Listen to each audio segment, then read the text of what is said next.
Hi మావ ఆది సాయి కుమార్ గారు హీరోగా నటించిన శంబాల మూవీని అయితే చూశాను. ముందుగా కథ పాయింట్ విషయానికి వస్తే సంబాల అనే ఒక ఊర్లో ఒక యాస్ట్రాయిడ్ పడుతుంది. దాని తర్వాత ఆ యాస్ట్రాయిడ్ వల్ల ఆ ఊర్లోని వింత వింత సంఘటనలు జరుగుతుంటాయి. ఆ యాస్ట్రాయిడ్ గురించి తెలుసుకోవడానికి సైంటిస్ట్ అయిన మన ఆది సాయి కుమార్ గారు అక్కడికి వచ్చి ఇన్వెస్టిగేషన్ చేస్తున్న క్రమంలోనే అక్కడ వింత వింత సంఘటనలన్నీ కూడా తెలుసుకుంటారు. అసలు సైన్స్ శాస్త్రానికి రెండింటికి మధ్య డిఫరెన్స్ ఏంటి, అసలు దేవుడు అంటే నమ్మని ఆది సాయి కుమార్ గారు ఎలా ఈ ప్రాబ్లం సాల్వ్ చేశారు, అసలు ఏం తెలుసుకున్నారు, వీటన్నిటి గురించి తెలియాలంటే ఈ శంబాల మూవీ తెలుసుకోవాల్సింది. అయితే ఈ సినిమాలో పాజిటివ్ విషయానికి వస్తే మాత్రం ఆది సాయి కుమార్ గారి యాక్టింగ్ మాత్రం చాలా అంటే చాలా బాగుంది. And background music one of the best point. And cinematography కూడా బాగుంది. ఇంకా నెగిటివ్స్ విషయానికి వస్తే మాత్రం ఏతో జనరేట్ చేసిన కొన్ని సీక్వెన్సెస్ అది అంత పర్ఫెక్ట్గా గ్రాఫిక్స్ అయితే బ్లెండ్ అవ్వలేదు.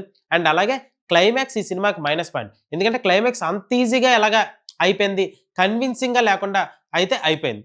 అండ్ అలాగే కొంచెం చిన్న చిన్న ఎడిట్ మిస్టేక్స్ ఉంది, చిన్న ల్యాగ్ అయితే అనిపించింది. అది కట్ చేస్తుంటే సినిమా వేరే లెవెల్కి వెళ్తుంది. అయితే ఎవరైనా మిస్టరీ థ్రిల్లర్స్ నచ్చే వాళ్ళకి ఈ సినిమా ఖచ్చితంగా నచ్చుతుంది.